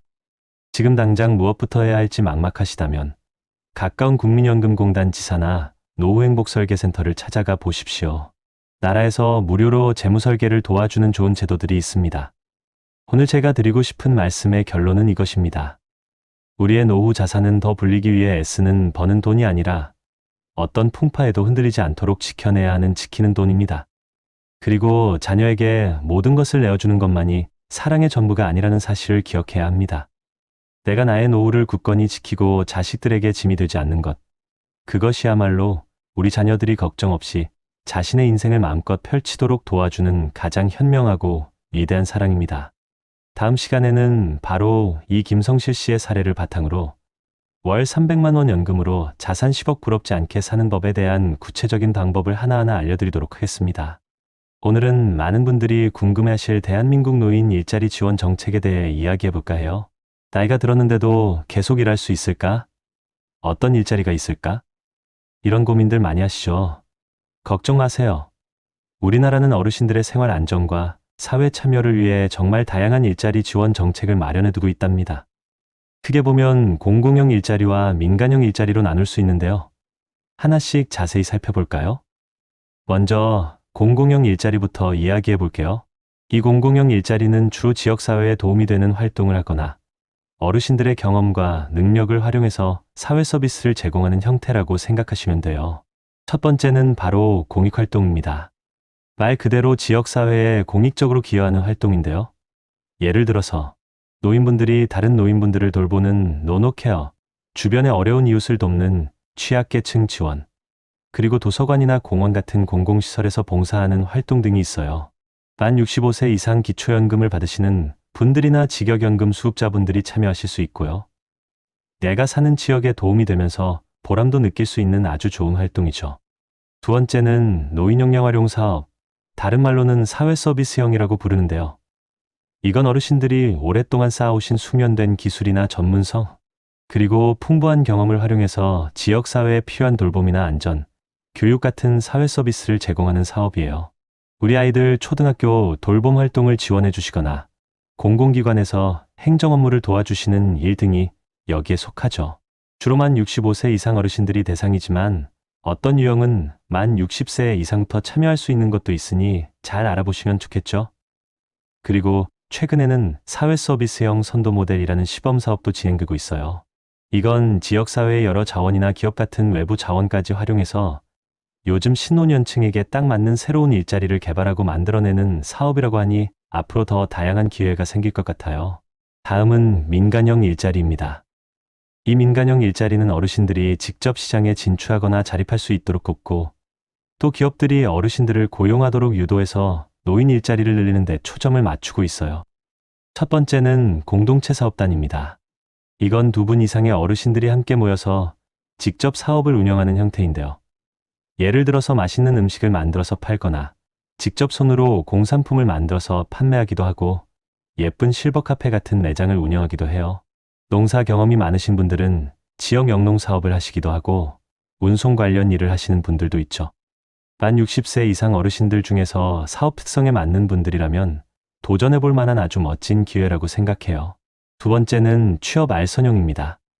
이건 특정한 교육을 받으셨거나 해당 업무 능력을 갖추신 만 60세 이상 어르신들을 필요로 하는 곳에 연결시켜드려서 임금을 받으면서 일할 수 있도록 돕는 일자리예요.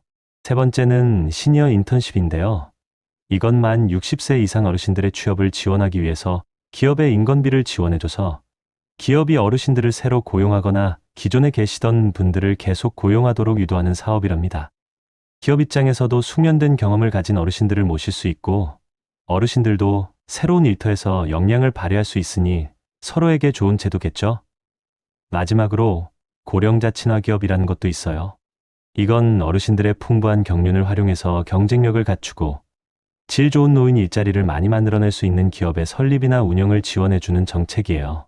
이런 기업들이 많아지면 어르신들이 일할 수 있는 곳도 더 늘어나겠죠? 보건복지부에서는 이렇게 다양한 노인 일자리 지원 사업을 통해서 어르신들의 사회 참여를 확대하고 안정적인 생활을 할 수 있도록 끊임없이 노력하고 있답니다. 특히 2026년부터는 어르신들에게 더 적합한 새로운 일자리 8가지 종류를 전국적으로 확대해서 시행할 계획이라고 하니 앞으로 우리 어르신들이 활기차게 일할 수 있는 기회가 더 많아질 거라고 기대해도 좋을 것 같아요. 오늘 이야기 나눈 내용들이 여러분의 노후 준비에 조금이나마 도움이 되었기를 바랍니다. 그럼 다음 시간에 또 유익한 정보로 찾아올게요. 건강하게 또 만나요.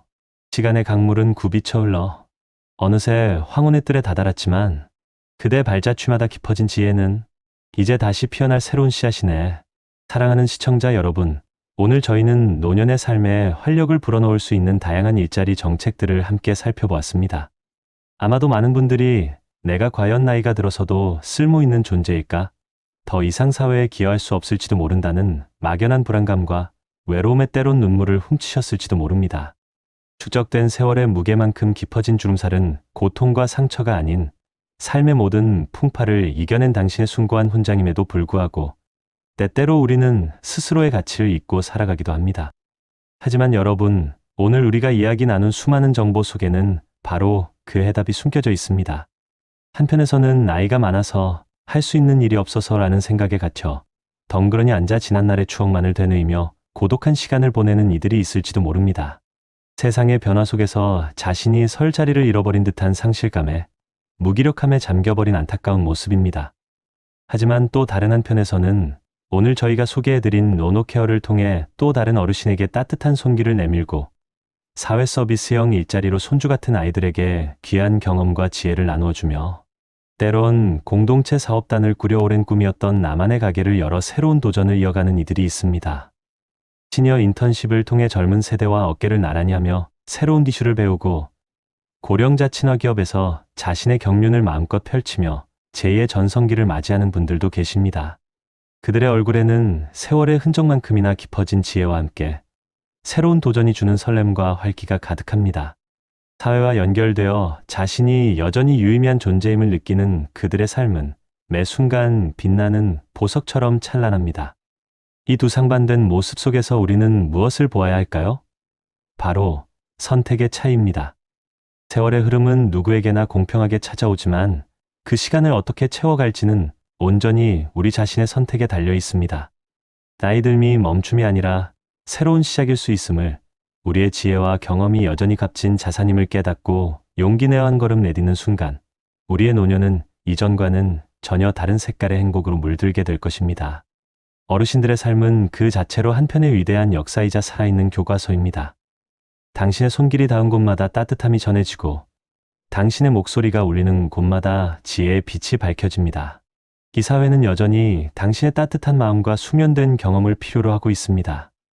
오늘 저희가 전해드린 다양한 일자리 정책들은 단순히 돈을 버는 수단을 넘어 여러분의 삶에 새로운 의미와 활력을 부여하고 사회 구성원으로서의 자긍심을 되찾아드릴 소중한 기회가 될 것입니다.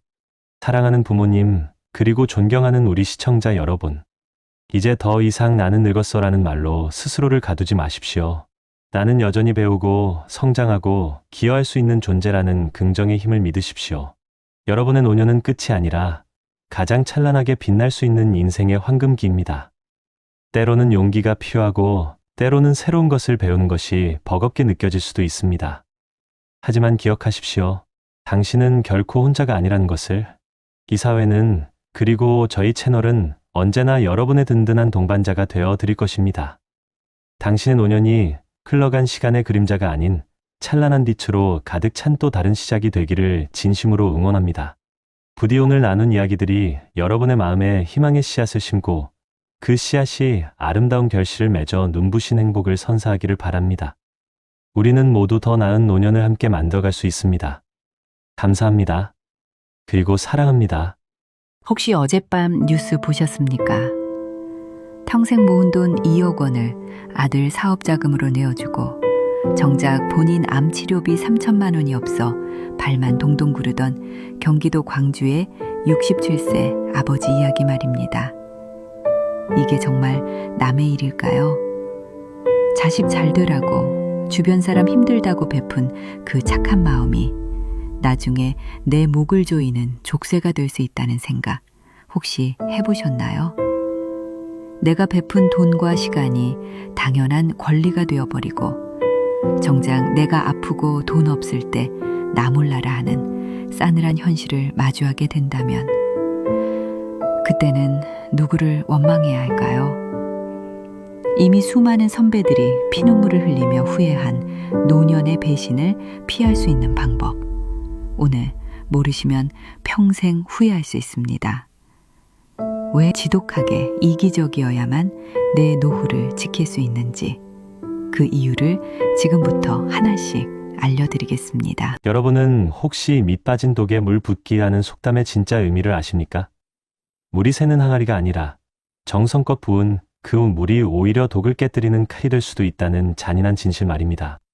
평생을 자식이라는 독에 애정과 돈, 시간을 쏟아부었는데 그 모든 것이 마침내 나를 무너뜨리는 파편이 되어 돌아온 한 아버지의 이야기가 있습니다. 경기도 광주의 한 재래시장에서 40년 넘게 채소 장사를 해온 박만식 씨. 그의 투박하고 갈라진 손이 어떻게 텅 비어버렸는지, 그 평범했던 일상이 어쩌다 비극으로 끝을 맺었는지 지금부터 그 시리고 아픈 시간 속으로 함께 들어가 보겠습니다.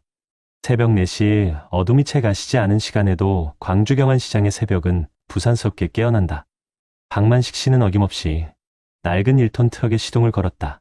삐걱거리는 운전석 문을 닫으며 그가 허공에 뱉는 입김은 언제나 희고 짙었다.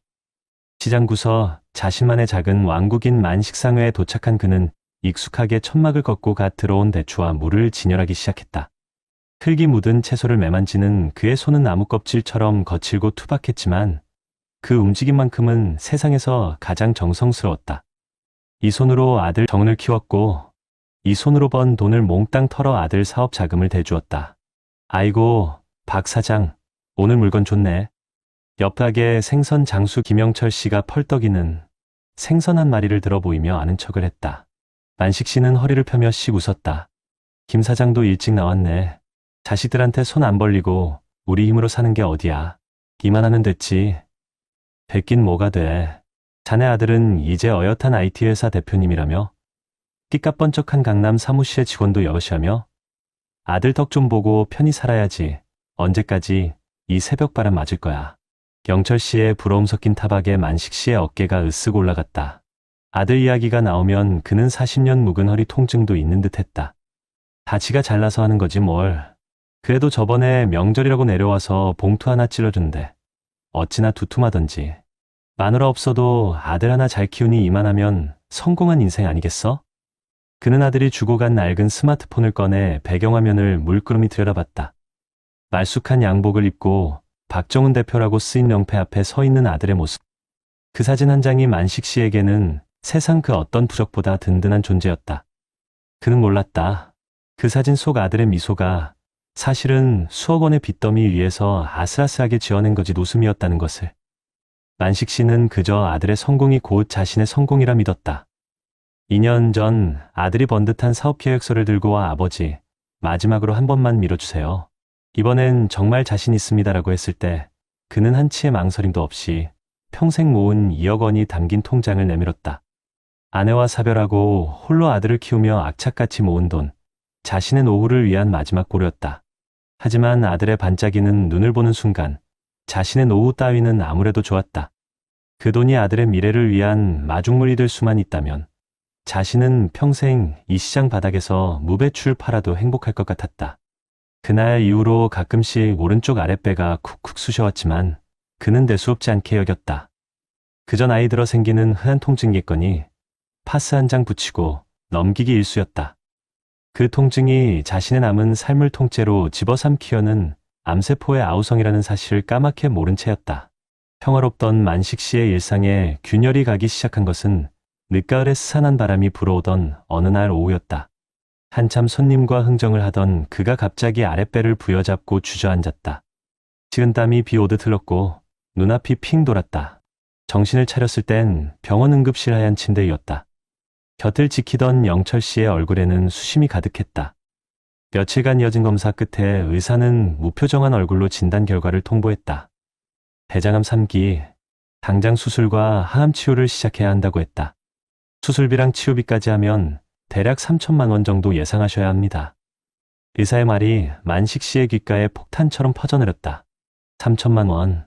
누군가에게는 자동차 할부금 정도일 그 돈이 지금 그에게는 사형 선고나 다름없었다. 평생 모은 2억 원은 이미 아들의 사업 자금으로 모두 들어간 후였다. 그의 수중에는 당장 한 달 장사 미천과 생활비를 제외하면 남는 돈이 거의 없었다. 머릿속이 하얗게 비어버린 그의 눈에 유일한 희망처럼 아들의 얼굴이 떠올랐다. 그래, 정훈이가 있었다. 이제는 성공한 대표님이 된 내 아들. 이 정도 돈은 어떻게든 해결해 줄 수 있을 터였다. 그는 떨리는 손으로 아들에게 전화를 걸었다. 정난하다, 애비다. 아버지? 웬일이세요? 이 시간에? 저 지금 바쁜데. 소화기 너머로 들려오는 아들의 목소리는 차갑고 건조했다. 만식 씨는 잠시 망설이다 어렵게 입을 뗐다. 자신의 병명과 당장 수술비가 필요하다는 사실을 덤덤하게 설명했다. 침묵이 흘렀다. 만식 씨에게는 영원처럼 느껴지는 시간이었다. 그래서요? 아들의 입에서 나온 첫 마디는 위로나 걱정이 아니었다. 이해할 수 없다는 듯한, 심지어는 짜증이 섞인 듯한 반문이었다. 아니, 그래서 저더러 어쩌라는 말씀이세요? 지금 회사 사정이 얼마나 안 좋은지 아세요? 아버지한테 드린 돈으로 시작한 사업. 지금 망하기 일보 직전이에요. 직원들 월급 주기도 벅찬데 제가 어디서 3천만 원을 구해요. 아들의 목소리는 절규에 가까웠다. 만식 씨는 순간 자신의 귀를 의심했다. 아버지가 암에 걸려 죽게 생겼다는데 아들은 자신의 사업 걱정뿐이었다. 지난 2년간 아들이 보내준 두툼한 용돈은 사실 만식 씨가 건넨 2억 원의 일부를 떼어 생색을 낸 것에 불과했다는 사실을 그는 그때 깨달았다. 아들의 성공은 모두 허상이었고 아들이 보여준 효심은 기만이었다. 정훈아, 그 2억이 어떤 돈인 줄 아냐? 내 어미랑 죽어라 아끼고 안 쓰고 모은 돈이다. 내 노후고 내 목숨값이었어. 다 못 돌려줘도 괜찮다. 그러니 제발 수술비만이라도 어떻게 좀. 아, 그만 좀 하세요. 지금 저 죽는 소리 안 들리세요? 아버지는 그냥 병원에 누워 계시면 되지만 저는 이 사업 망하면 길거리에 앉아야 한다고요. 온 가족이 다 같이 죽는단 말입니다. 어떻게든 알아서 해볼 테니 일단 전화 좀 끊으세요. 투자자 만나야 합니다. 딸까? 전화는 매정하게 끊겼다. 만식 씨는 한동안 멍하니 스마트폰을 손에 쥔 채 허공을 응시했다. 화면 속에서 환하게 웃고 있는 아들의 얼굴이 악마처럼 보였다. 평생을 바쳐 물을 부어 키운 독이 산산조각 나며 날카로운 파편이 되어 자신의 심장을 꿰뚫는 순간이었다. 그가 당연하게 베풀었던 모든 것들이 어느새 아들에게는 당연한 권리가 되어 있었던 것이다. 아들에게 아버지는 더 이상 사랑하고 부양해야 할 존재가 아니라 자신의 성공을 위해 끊임없이 무언가를 내어주어야만 하는 마르지 않는 셈일 뿐이었다. 하지만 이제 그 셈은 바닥을 드러냈고 쓸모를 다한 아버지는 귀찮은 짐이 되어버렸다. 며칠 후 병원비를 감당할 수 없었던 만식 씨는 결국 진통제만 처방받아 퇴원했다. 그의 왕국이었던 만식상회는 굳게 닫혔다. 먼지가 뽀얗게 쌓인 좌판 위에는 시들어가는 대추 몇 포기가 덩그러니 남아 주인의 부재를 알리고 있었다. 그는 어둡고 차가운 단칸방에 홀로 누워 죽음의 그림자가 자신을 덮쳐오는 것을 속수무책으로 기다릴 뿐이었다. 배를 찌르는 고통보다 더 아픈 것은 가슴을 도려내는 듯한 배신감과 후회였다. 내가 뭘 잘못한 걸까? 내 모든 걸 다 주었는데 왜 나에게는 아무것도 남지 않은 걸까? 그때 낡은 현관문이 피걱거리며 열렸다. 영철 씨였다. 그는 만식 씨의 수척한 몰골을 보더니 아무 말 없이 방 한 구석에 주저앉아 막걸리 병을 꺼냈다. 이놈아, 내가 그럴 줄 알았다. 영철 씨의 목소리가 작게 떨렸다. 자식한테 내 모든 걸 걸지 말라고, 내 노후는 내가 챙겨야 한다고 내가 몇 번을 말했냐. 자식은 내리사랑이라지만 그 사랑도 내가 살아 숨 쉴 때나 의미가 있는 게야. 내 목숨하고 맞바꾼 사랑이 그게 무슨 소용이야. 만식 씨의 메마른 눈에서 뜨거운 눈물 한 줄기가 흘러내렸다. 후회와 원망, 그리고 지독한 외로움이 한꺼번에 터져나왔다. 그는 평생 아들 앞에서 강한 아버지이고 싶었다. 그래서 단 한 번도 힘들다는 말, 아프다는 말을 해본 적이 없었다. 그 침묵과 희생이 아들을 위한 최고의 사랑이라 믿었다. 하지만 그 결과는 참혹했다. 그의 사랑은 아들을 책임감 없는 괴물로 만들었고 스스로를 죽음의 문턱으로 내몰았다. 한참을 소리 없이 울던 만식 씨가 겨우 입을 열었다. 그의 목소리는 낙엽처럼 바싹 말라 있었다. 영철아, 날이 참 좋구나. 그렇지? 창밖은 이미 땅거미가 내려앉아 어두컴컴했다. 맑은지 흐린지 알 수도 없는 날씨였다. 뜬금없는 그의 말에 영철 씨는 의아한 표정으로 그를 바라봤다. 만식 씨는 희미하게 웃으며 말을 이었다. 내 어미랑 처음 만났던 날도, 정훈이 놈이 처음 태어나 내 손에 안겼던 날도 오늘처럼 이렇게 날이 참 좋았어. 그냥 다 날이 좋아서 그랬던 게야. 내 모든 걸 다 내줘도 하나도 아깝지 않을 만큼 그 기억 속 날들이 너무 좋아서 그래서 그랬던 게야. 그것이 박만식 씨의 마지막 유언이자 평생을 바친 헌신에 대한 처절한 자기 변명이었다. 그는 누구도 원망하지 않았다. 그저 자신의 지독했던 사랑을 너무나도 눈부셨던 과거의 어느 좋은 날들 탓으로 돌릴 뿐이었다. 자식이 내미는 비수를 기꺼이 끌어안은 아버지의 마지막 모습은 우리에게 묻고 있다. 당신의 노후는 안녕하시냐고. 당신이 쏟아붓고 있는 그 헌신과 사랑이 훗날 당신의 목을 조이는 족쇄가 되지는 않을 것이라고 정말 자신할 수 있느냐고 말이다. 여러분 어떠시나요? 위의 사례는 정말 비참하고 서글픈 인생 아닌가요? 하지만 지금부터 소개해드리는 사례는 정반대의 선택으로 행복한 노후를 보내고 있는 분을 소개해드리겠습니다. 둥근 돌은 제자리에 있어야 구르지 않는 법이다.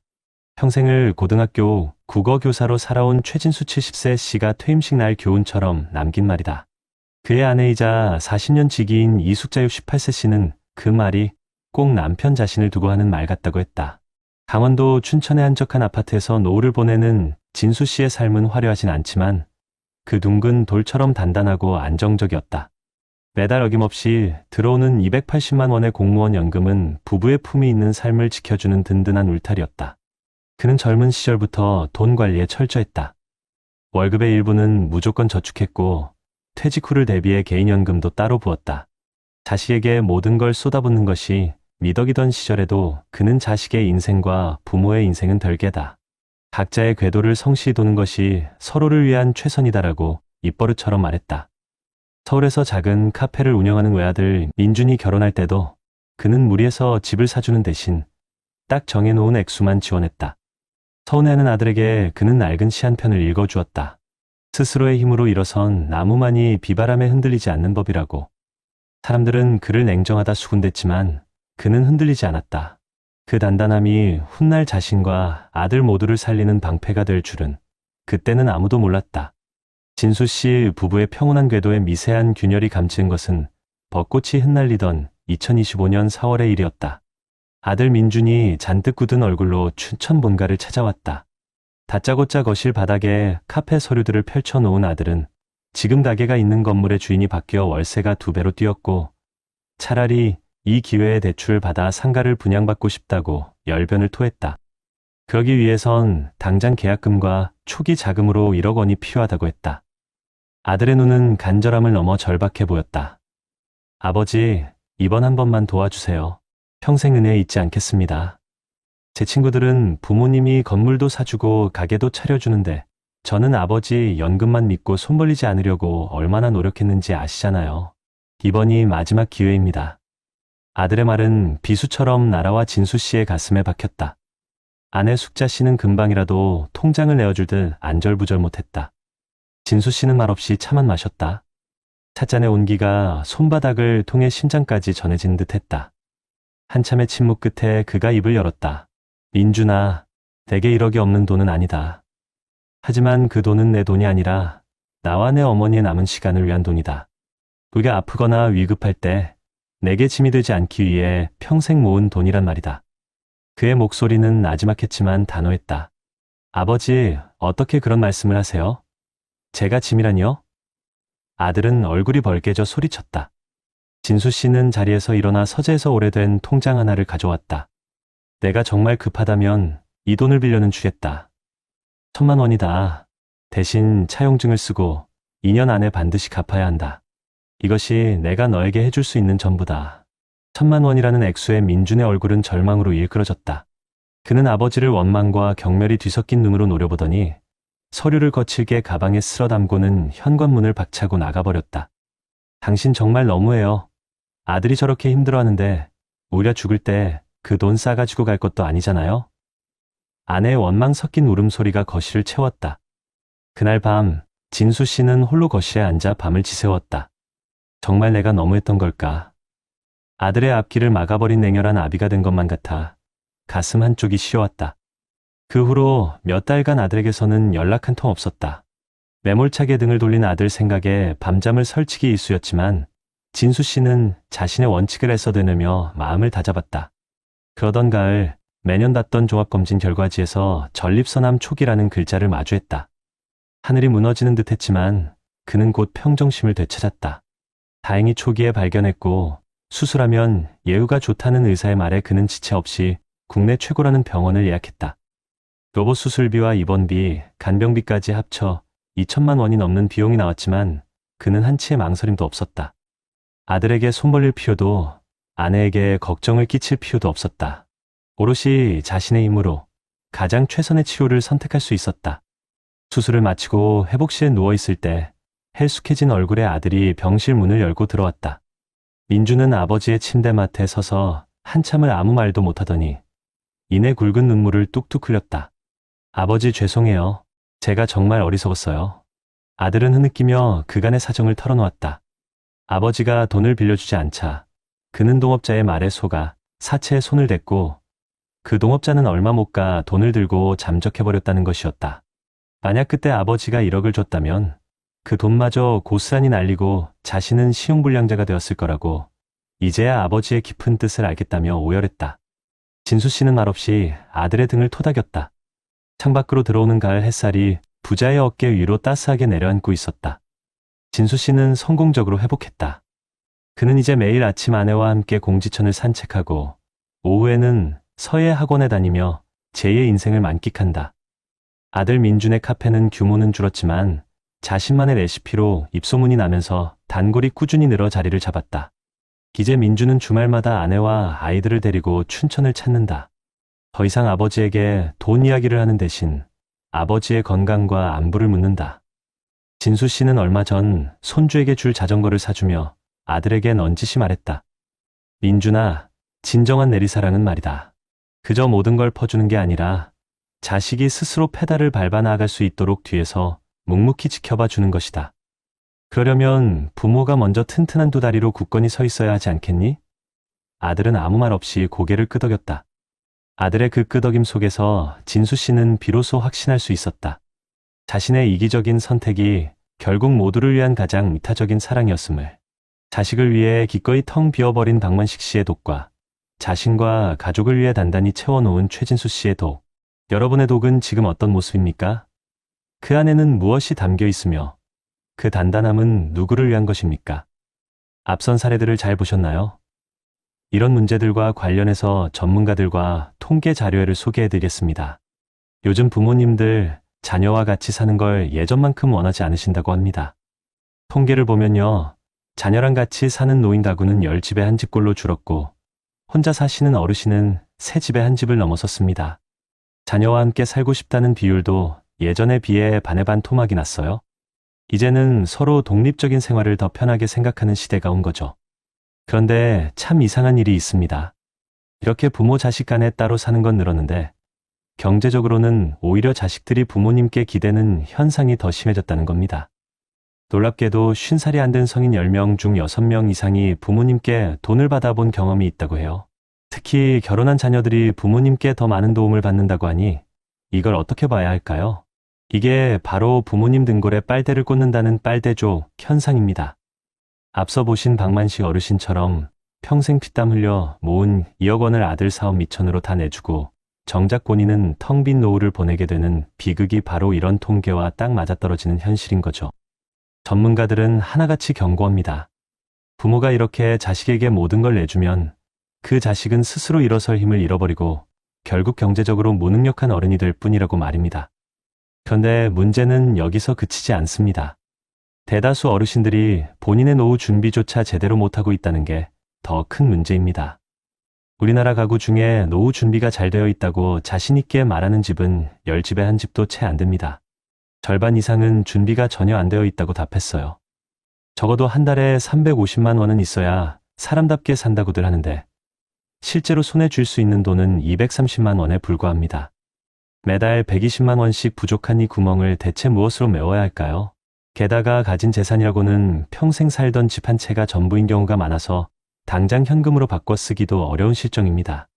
왜 이렇게 준비를 못했을까 여쭤보면 버는 돈이 너무 적어서 그리고 지금 당장 먹고 살기도 벅차서 노후는 생각할 겨를도 없었다고 하십니다. 여기에 성인이 된 자녀들 뒷바라지하느라 허리가 휜다는 이야기도 빠지지 않죠. 그 결과가 뭔지 아십니까?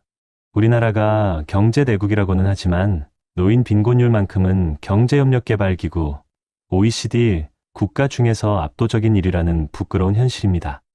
다른 나라 평균보다 무려 3배나 높은 수치예요. 10명 중 4명의 어르신이 가난에 시달리고 있다는 뜻입니다. 바로 이 지점에서 최진수 어르신처럼 미리 계획하고 준비한 노후가 얼마나 중요한지 다시 한번 깨닫게 됩니다. 280만 원의 공무원 연금이 그분의 삶을 얼마나 든든하게 지켜주고 있는지 우리는 봤습니다. 돈이 없는 서름은 늙고 병들었을 때 가장 크게 터져 나옵니다. 요즘 65세 이상 어르신들이 쓰는 병원비가 우리나라 전체 의료비의 절반 가까이를 차지한다고 합니다. 어르신 한 분이 1년에 쓰는 평균 진료비가 550만 원이 넘는데 이건 전체 인구 평균보다 2배 이상 많은 금액입니다. 특히 큰 병에 걸려 수술이라도 하게 되면 그 부담은 상상을 초월하죠. 박만식 어르신이 대장암 3기 진단을 받고도 수술비 3천만 원이 없어서 진통제만 들고 병원을 나와야 했던 그 기막힌 상황. 이게 바로 준비되지 않은 노후가 마주할 수 있는 가장 끔찍한 비극입니다. 반면에 최진수 어르신은 어떻습니까? 똑같이 암 진단을 받았지만 미리 준비해 둔 개인연금과 저축 덕분에 가장 좋은 로봇 수술을 받고 건강을 되찾을 수 있었습니다. 그래서 전문가들은 이렇게 말합니다. 부모가 할 수 있는 최고의 노후 재테크는 바로 자녀를 경제적으로 독립시키는 것이라고요. 부모의 무조건적인 지원은 자녀의 자립심을 꺾고 오히려 자녀를 심리적인 우울감과 무기력에 빠지게 할 수 있습니다. 차라리 자녀에게 학자금을 빌려주고 나중에 갚도록 하는 행복 계약서 같은 걸 써보는 건 어떨까요? 자녀에게는 아직 시간이란 가장 큰 자산이 있지만 부모의 노후 자산은 한정되어 있습니다. 그걸 희생하기보다는 자녀가 스스로 설 수 있도록 지지하고 지켜봐 주는 것. 최진수 어르신처럼 말입니다. 그것이야말로 자식과 부모 모두를 위한 가장 단단한 방패이자 진짜 사랑이 아닐까요? 결국 우리의 노후라는 도가니에 무엇을 채울 것인지, 그리고 그 단단함을 누구를 위해 만들 것인지는 지금 이 순간 우리의 선택에 달려 있습니다. 그렇다면 앞선 사례들을 해결할 수 있는 방법은 무엇이 있을까요? 박만식 님처럼 예기치 못한 상황으로 노후가 막막해지거나 반대로 최진수 님처럼 현명하게 자신과 가족을 지켜낼 수 있었던 것은 결국 준비와 정보에 달려 있다고 해도 과언이 아닙니다. 우리 모두가 최소한의 품위를 지키며 안정적인 노후를 보낼 수 있도록 대한민국 정부와 각 지자체에서 시행하고 있는 정책들과 전문가들의 귀한 조언들을 지금부터 함께 살펴보겠습니다. 가장 먼저 우리를 지탱해줄 최소한의 품위를 지키는 소득 안정망 정책부터 이야기해 볼까요? 박만식 님처럼 갑작스럽게 소득이 끊기고 과도하게 자녀를 지원하다 생계가 어려워지는 상황을 막기 위한 최소한의 안전장치들이 촘촘하게 마련되어 있습니다. 첫 번째는 바로 기초연금인데요. 만 65세 이상 소득 하위 70% 어르신이라면 매월 약 35만 원 정도를 받아서 기본적인 생활에 큰 보탬이 될 수 있습니다. 만약 박만식 님께서 아들에게 모든 것을 내어준 후에도 이 제도를 활용하셨다면 최소한의 식비와 생활비는 확보할 수 있었을 거예요. 다음으로 노인 일자리 사업이 있습니다. 건강이 허락하는 한 사회활동에 참여하며 경제적인 도움도 받고 삶의 활력도 되찾을 수 있는 아주 좋은 제도인데요. 정부는 공익활동, 사회서비스형, 시장형 등 정말 다양한 유형의 노인 일자리를 지원하고 있고요. 2024년에는 노인 일자리가 사상 처음으로 100만 개를 넘어섰고 2025년에는 지원 규모가 더 확대될 예정이라고 해요.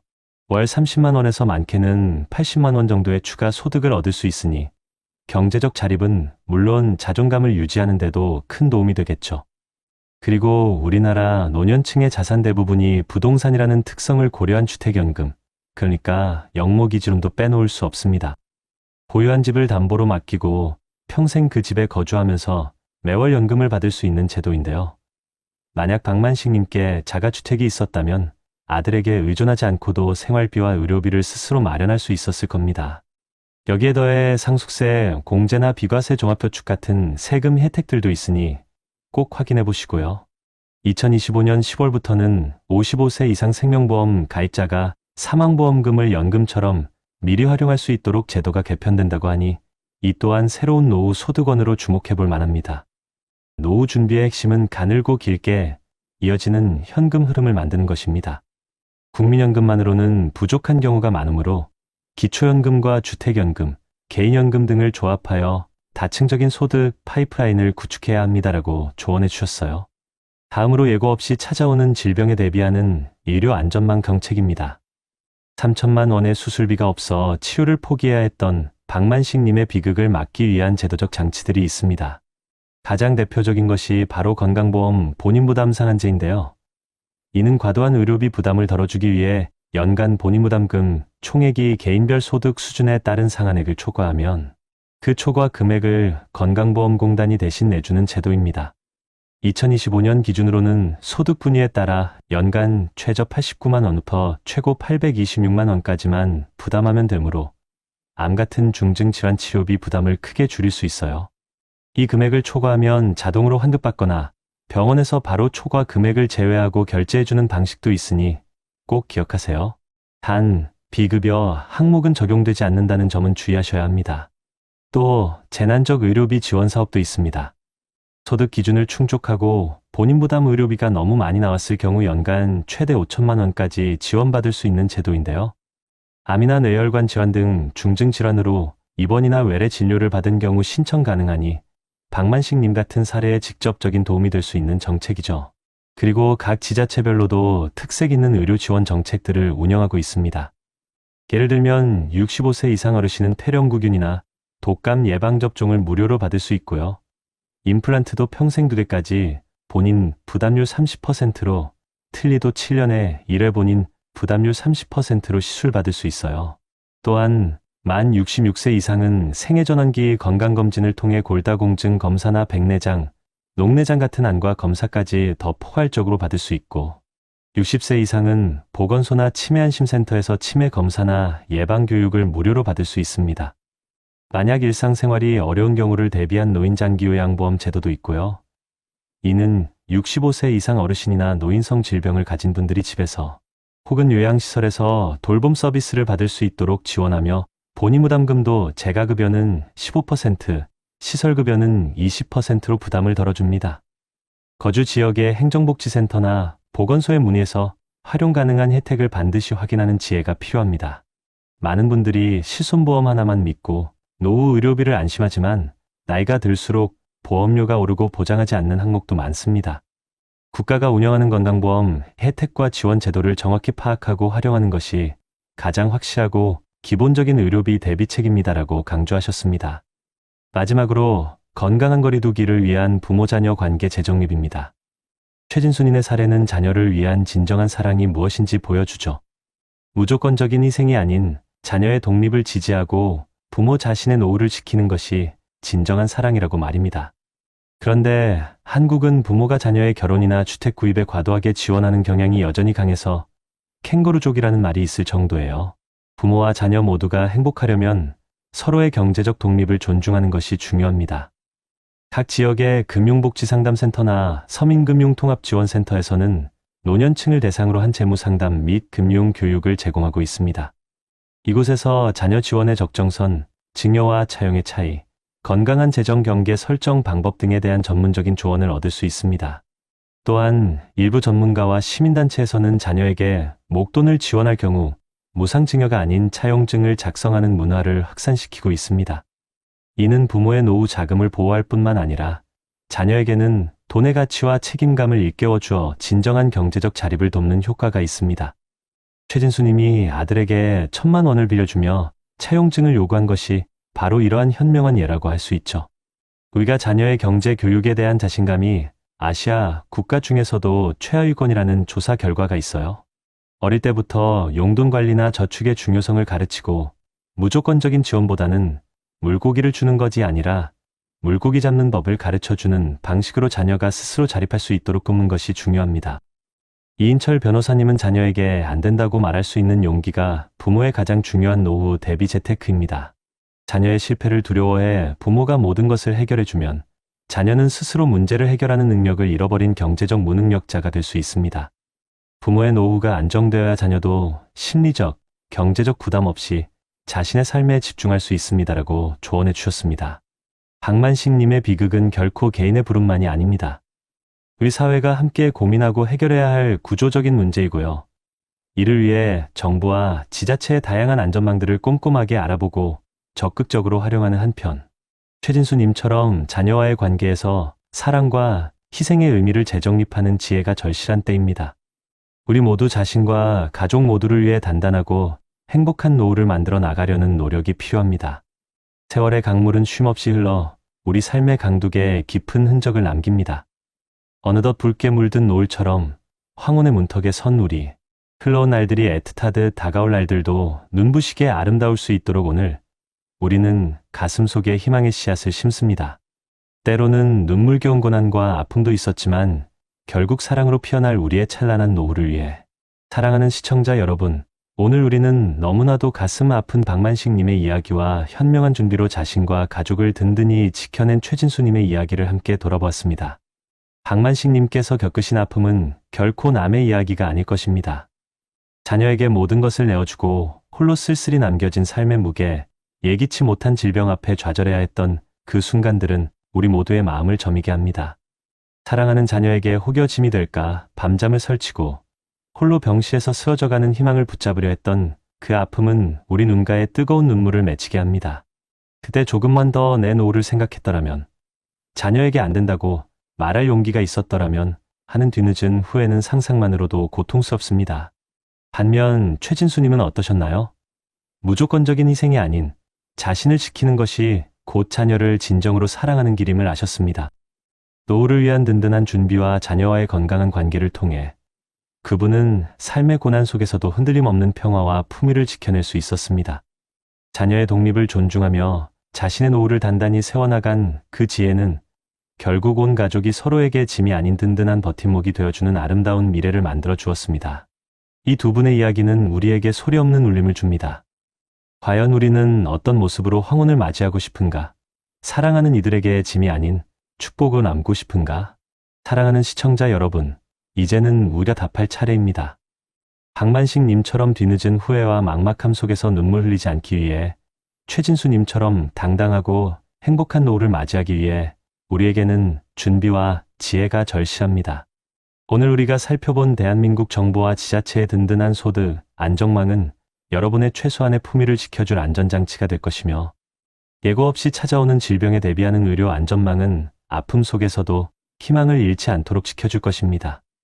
그리고 자녀와의 관계를 재정립하는 건강한 거리 두기는 진정한 사랑의 의미를 깨닫고 서로를 존중하는 지혜로운 가족의 울타리를 만들어줄 것입니다. 이 모든 것은 여러분의 아름다운 노년을 위한 든든한 울타리가 되어줄 것입니다. 기억하십시오. 노후 준비는 결코 이기적인 일이 아닙니다. 나 자신을 귀하게 여기고 사랑하는 일이며 동시에 사랑하는 가족에게도 가장 큰 선물을 주는 일입니다. 내가 든든해야 자녀도 부모님에 대한 심리적, 경제적 부담 없이 자신의 삶에 온전히 집중할 수 있고 우리 가정이 흔들림 없는 행복을 누릴 수 있습니다. 지금부터라도 늦지 않았습니다. 오늘 이 방송이 여러분의 마음에 작은 희망의 불씨를 지폈기를 간절히 바랍니다. 이 불씨가 큰 용기와 행동으로 이어져 여러분의 황혼이 그 어떤 계절보다 빛나고 아름다운 시절이 되기를 진심으로 응원합니다. 부디 여러분의 노후가 쓸쓸함보다는 사랑과 지혜로 가득하고 후회보다는 감사와 희망이 넘치며 눈물보다는 잔잔한 미소와 웃음으로 채워지는 축복의 시간이 되기를 간절히 소망합니다. 우리 모두 함께 자신을 사랑하고 가족을 위하는 마음으로 단단하고 행복한 노후를 만들어 나갑시다. 여러분의 빛나는 인생 이막을 항상 응원하겠습니다. 감사합니다.